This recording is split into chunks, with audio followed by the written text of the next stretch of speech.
Hello, this is Vishwanath here for Winning Edge Talks. You'll now be listening to the part 2 of the audio taken from the Zoom meeting I had with international junior swimmer Kushi Dinesh.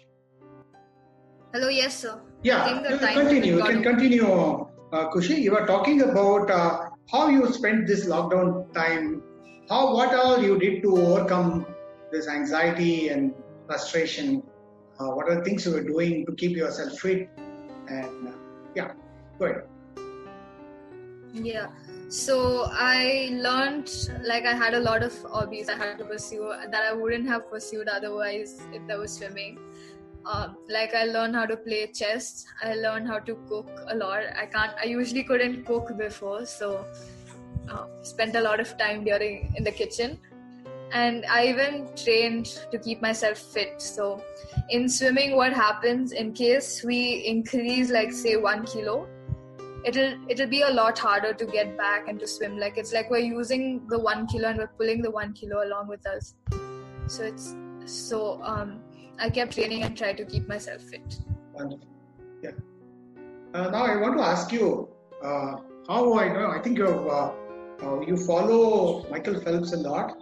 And I think you have read about his how he has described certain situations, how he visualizes, how he listens to music to keep himself calm and at the same time a little aroused, excited to go in before he goes to the pool. Now, I do remember that situation when he spoke about when his goggles slipped out and he just put the water inside the eyes and he completed the race with visualization. Normally, he visualizes places. Okay, at every turn, every bend, and every stroke. Now, the water entered into his eyes, he couldn't see at all. And he says, the rest of the race, he just visualized and swam. And he came first on that occasion. So, visualization is a wonderful technique. And this will help you a lot, to visualize an image. Normally, imagery is an extension of visualization. That will help you to visualize situations that you are going to participate, the higher level situations, where you are participating in higher level situations like the Olympics, let us assume. Then how you can talk to yourself when you see all those big built people, all those swimmers with better records, better timings. Okay, and you are now that it's a very big event, event of your lifetime. It's the Olympics. Then you can already foresee the Olympics in your mind. And when you go there, you don't find that and become that anxious. You already trained your mind. This is something you need to do very often. What you imagine, it becomes true. It comes true. Imagery has that much power. So you need to do that imagery very frequently. So you imagining yourself to be taking part in the Asian Games final, the Olympics finals, then there are so many challenges, Then how you have to overcome those challenges when you are there. Those things will train your brain. So now the subconscious of brain can't differentiate between what is real and what is imagined. Okay? So when you do the imagery, the same motor areas of the brain that are used when you do the actual real-time physical thing, the same motor areas get activated. But the only difference is the signals are very weak, the body movements don't happen. But when every time you do the imagery with the right emotion, with the right imagination, the way you want to do in an Olympic final, being very relaxed, believing in yourself, not caring about others, saying that it's my lane, I can do it. And you've done it several times. And you go there, you are completely prepared, it will happen. So that is one of the skills that you need to, I think you're already doing it, you need to get better at that. And that is one skill that will definitely get you what you want. Yes. I'm there to train you on that. Okay, most welcome. Then anything you want to add to this evening's conversation? Maybe talk about your sponsors. Because without sponsorship support, one can't do much. Yeah. Yes. So I've been being sponsored by many associations. So first one is the Go Sports Foundation, and the next one is the IOC, that's the Indian Oil Corporation. So even they sponsor me, and I have the Khelo India, that our honorable Prime Minister started. So I am like in one of those 800 athletes who've been selected for the scholarship. So I've been into that program as well, and most importantly, the government of India and the government of Karnataka. So what they do is whoever wins a state medal, they have like certain amount of money that they give, and they also reimburse the school fees and my swimming training fees. So since 5th standard, my dad hasn't been paying my school fees. It's the government who's been paying my school fees. So even the government is really supportive. Okay, very nice. Now, most parents, and that is changing now, are afraid to put their children into sports, especially competitive sports. They say you can play sports for the benefits of it, for the physical benefits, for the mental benefits, for socializing, making friends, passing time, and curbing the instincts of junk eating. Go out and play. Don't become couch babies. So for all these sports is good, but when it comes to competitive sports, parents are not encouraging. So now that your parents will encourage you and you reach this far, and you also been good in your studies, tell us how much sports has helped you in your studies also, and what would you tell the parents, and young kids, who want to make it big in sports? So I think in India, parents don't put their children into competitive sport for two reasons. First is it's very expensive. So even in swimming, the one suit that we have, it costs around 30,000, and we can wear it only for 10 times. After that, it gets very loose and water starts going in. So we can't wear it for more than 10 times. 10 times is maximum. And the other one is education. So in India, we are so worried about education. In other countries, it's not like that. So in India, what happens, as soon as the child comes to 10th grade, max 12th grade, the parents are like, no, you have to study. So we'll stop you from your sport and sit at home and study. So according to me, what swimming has done for me is it's taught me how to manage my time. So free time is something that I hardly get. So I try to use it to complete my school projects, try to learn as much as I can, read and study. So my advice to parents is, and it's made me really disciplined, it's given me a proper lifestyle. Even now, even though there's no swimming, I always get up at 4:30, go for exercising, come back and then attend my classes. So no matter what, I can't sleep after 4:30. It's taught me to maintain a perfect lifestyle.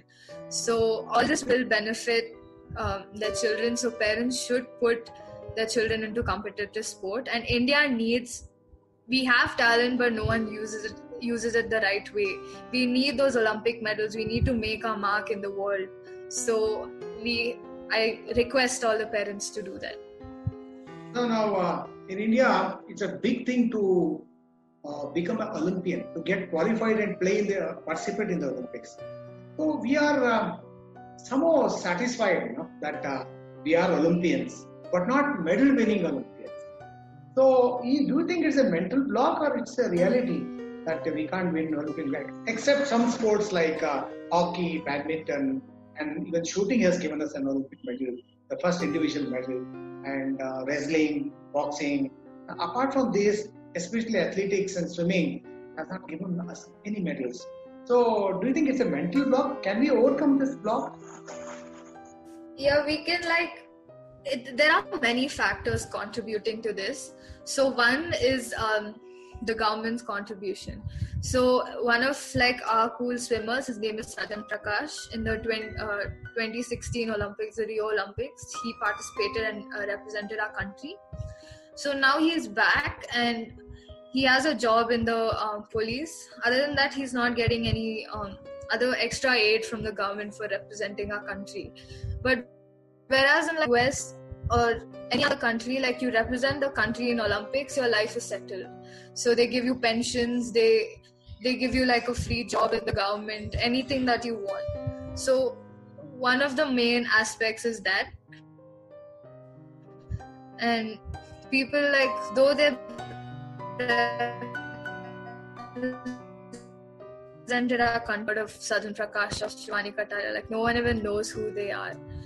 So that is one of the main reasons. But how can we overcome this? Like say, unless you do, the sponsors won't come. Now, a lot of even our badminton stars had this problem in the beginning. They had a lot of problems with the sponsors.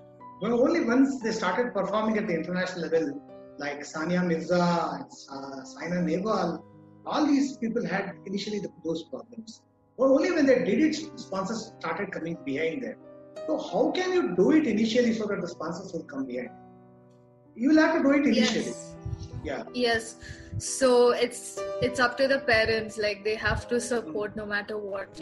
Even if the child faces failure, they have to keep supporting the child and encourage them. And swimming and athletics need that breakthrough so that sponsors come. And the problem in India is everyone's so concentrated on cricket. Like all other sports get neglected. So in cricket, what happens? You win a Ranji match, you get so much sponsorship. You win a man of the match, you get 1 lakh as your cash prize. But in swimming, like we've done so many state meets, we've done international, but we're not getting that much of an exposure.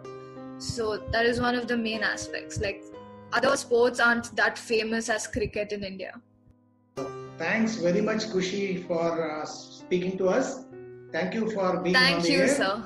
Thank you for participating in the Winning It Talk Show. I wish you all the best, and I hope you keep breaking more records. And one day, all of us wish that you are in that Olympics, and hopefully you will be able to get a medal for us. And I sincerely pray and wish that all your dreams will come true. Thank you very much for being the show. Yeah. So Thank you for giving me this opportunity. Sir. Yeah, wonderful. It was a pleasure. Yeah, and I'll also like to thank my friends and my teachers. So thank you for taking your time out. Before they go away, we want their interaction. Let me request all of them to unmute their audios and go ahead and ask questions. You can ask Kushi some questions. You can ask me some questions. I'm sure that you will not come across many mental coaches because hardly there will be any interaction with the mind coaches. And therefore, you will answer any questions to the best of my ability. You can open up and ask Kushi some questions. I request all the participants to unmute their audios.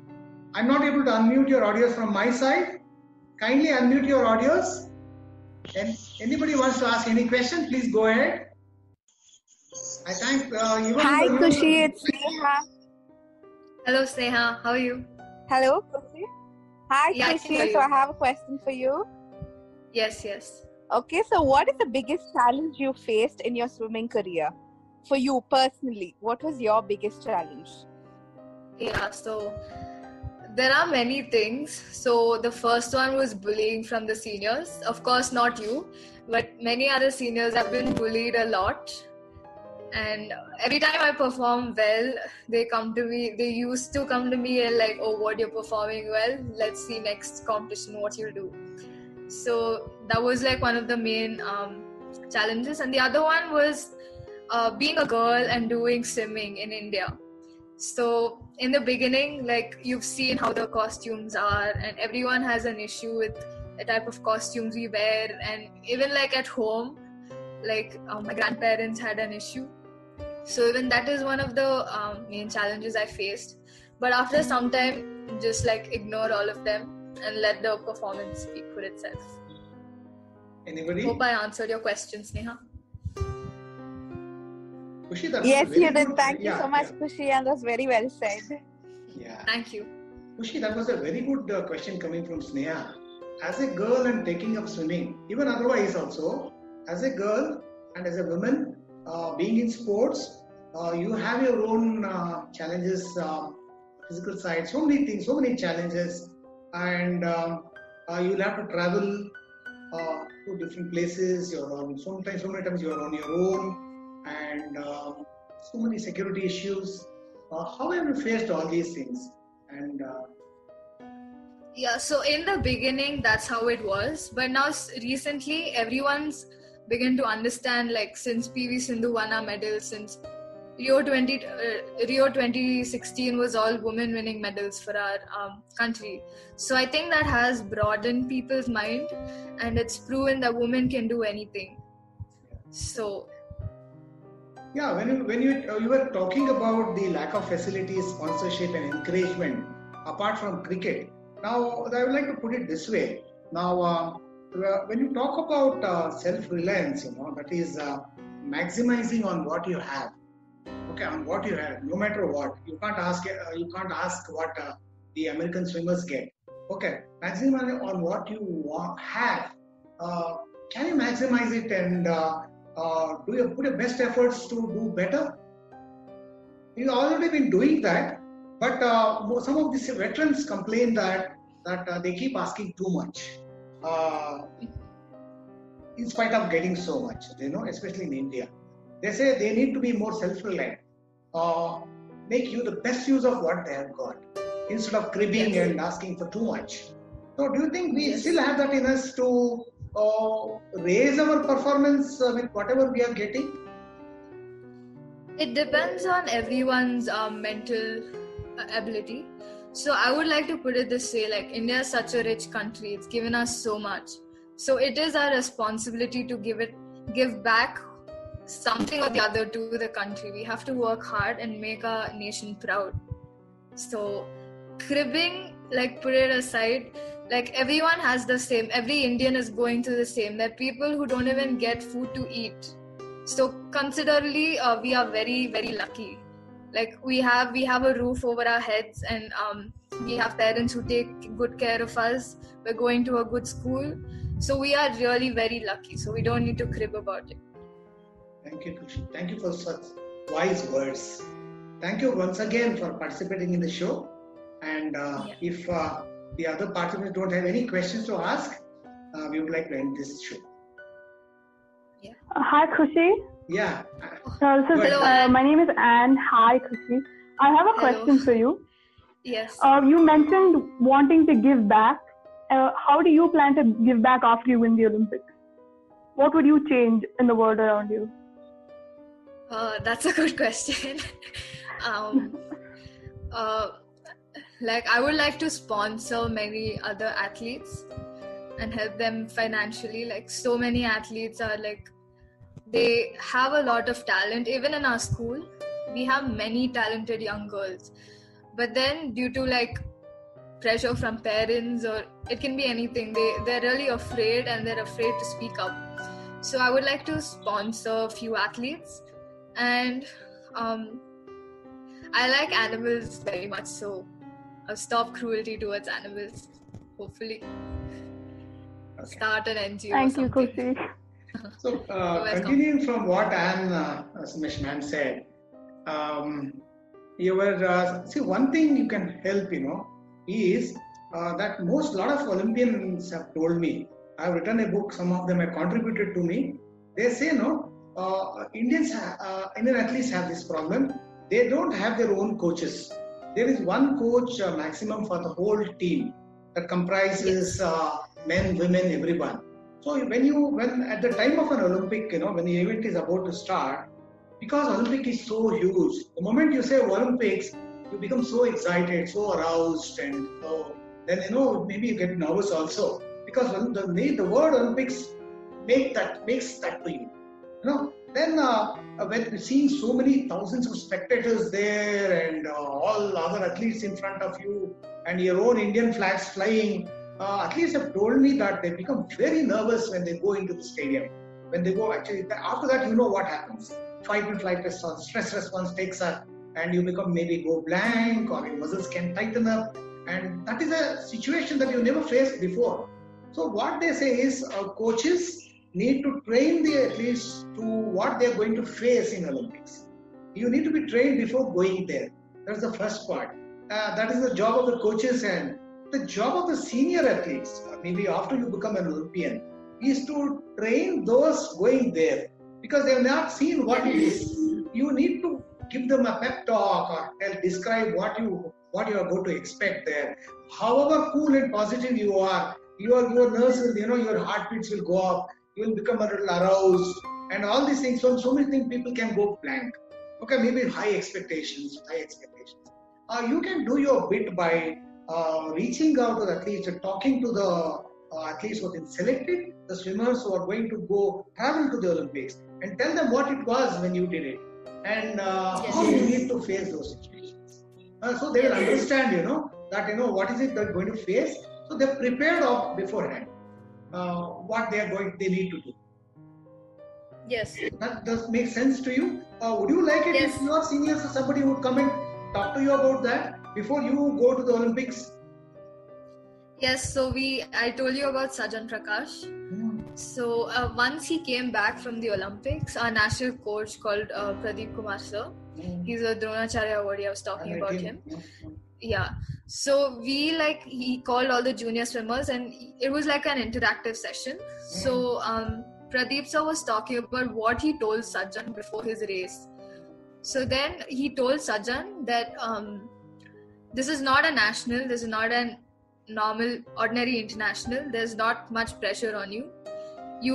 All you have to do is just better your time, medal or no medal. It's up to your time. So just go there and give in your best. So when he told that to us, it got me thinking like at the Olympics we have no pressure that from anyone. So we have to just go there and do our best. How much ever you think this way, the positive thinking, but when you go there, things will happen. Okay, so it requires preparation not just before going to the competition. It requires years of mindset change. You know that you're good enough, you're going to get selected, you're aiming to go to the Olympics, you're improving your timings. It is from then on, as you train your body and your skills, you need to train your mind also to be able to look at in a different way. We call that as a champion mindset, to be able to look at the topmost competitions like Olympics with a different mindset, with a different perspective.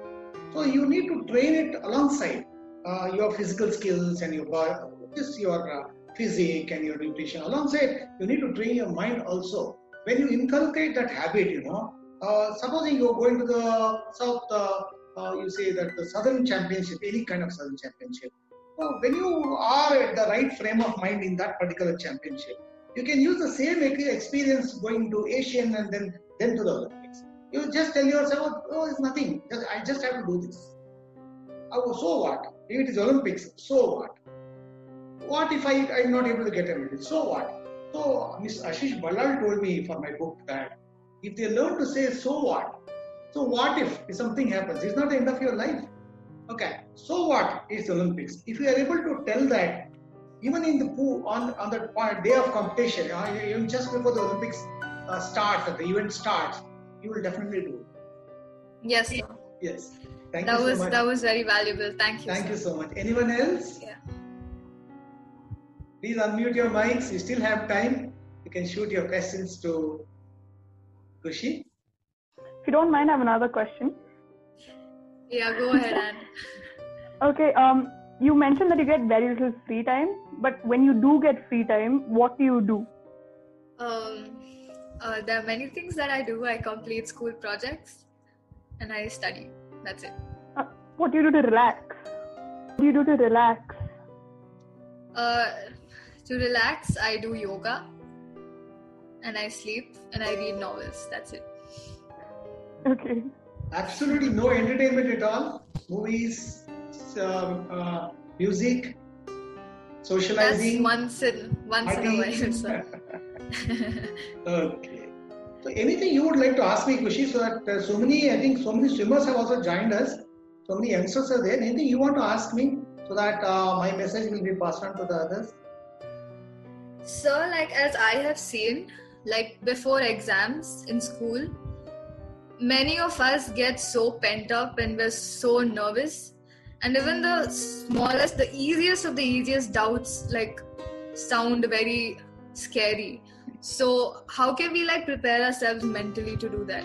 Yeah, whether it is your exams or your swimming or your debates or your acting, whatever. See, why? Because we get nervous is because we want to do well. In exams, we want to score high marks because it is good actually. So the body prepares, it makes us a little nervous. That's good actually. It's called useful stress. But when you are too much focused on the outcome, on the marks, or on the contrary, if you are doubting your abilities, if you are afraid that you are not going to do well, whether you may fail or you may not be able to answer, or you may be afraid that doubting that you may get questions that you are not prepared for. So if you are not, the thinking is on the negative side and your expectations are very high, and again you are doubting that you will be able to meet those expectations. And sometimes your expectations have to be very realistic. Okay, if you are not well prepared but your expectation is 100 out of 100 or an Olympic medal straight away, it may not happen. You may have the expectation but you may not have the ability. So that's when you become too nervous because you're not confident. The more you prepare, the more confident you are, and the more positive you think, the better you are. Always, or whenever it comes to a competition, whether it's exams, sports, or whatever, you just have to tell yourself that no use of becoming nervous or thinking about it now. I just have to go there and perform. And one by one, see, when it is exams, one question after the another. That is what we call as being in the present moment, being mindful about what you're doing at that moment. No use thinking about the outcome, what is going to happen. Okay, even in swimming, unless you do the race in the record time, you will not be getting a medal.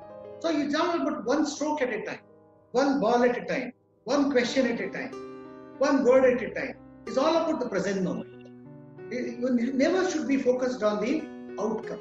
Yeah, everybody wants to do well, but you will not be able to get that outcome unless you are performed. Supposing a meeting starts, supporting a final starts, unless you get your points, unless you win the event, you will not be getting the trophy or the medal. So it's all about focusing on the process, being in the present moment, giving your best, and when you have given your best, when you have been optimistic, calm, composed, when your performance has come out well, ultimately the result is also in your favor. That's the way you have to look at it. So yes. See, normally it all happens because of fear. The fear of failure. Okay, there are 4 emotions: fear, sadness, anger, and happiness or joy. The one that troubles us most is fear. Okay, we are always afraid to fail. The fear of failure. All your anxiety, nervousness, pressure, panic, going blank, choking, everything is as a result of fear. You are afraid to fail. You say, I am not afraid to fail, it's okay to fail. But you are not wanting to fail, but even if something happens, it's okay if you can say. If you say, I don't want to fail, then only you are going to tense. Yes, sir. It's all about your approach, it's all about your perception, how you look at it. That's very well said, sir. Yes. Never think about the outcome. Preparation is important. Start being in the present moment, do one thing at a time, and if you have done the thing the right way, if your performance has come out good, the result will be in your favor. You don't have to worry. Yes. Yeah. Then I have another question. Yeah, please. Are there any exercises we can do before exam to calm our minds down? See now, the anxiety and relaxation can't be in the same place. In the sense, they can't be at the same time. Okay. When you are relaxed, you can't be anxious. So there are 2 ways of looking at any competition, any threat. Any competition gives you threat. Any competition can give you fear unless you are well prepared or a confident athlete, that kind of thing. So how do you look at it? Okay, first of all, it's all about first the mindset. You have to think about it in the right mindset, the positive mindset.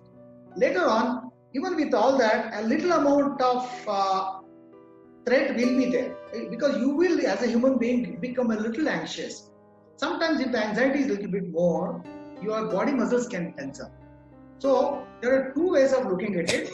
First, you are thinking. Be positive, be with a positive frame of mind. Second is to relax your mind and body, and that can be done with only deep breathing in that moment. 2 ways. Mindset, deep breathing. Yes. Relaxing your brain, relaxing your muscles. Relaxed brain, relaxed muscles can't make you anxious. So at those moments, you can't do much. Only two things. You have to bear it. Yes. Yeah. Thank you, sir. Thank you very much. Yeah. Okay. With this, we come to the end of the show. Thanks everyone. Thanks Kushi first of all. Thanks all the participants for being there even for the second session of this show and making this show a grand success. Thank you one and all. Thank you so much. Thank you, sir. Yeah. Thank you. Thank you.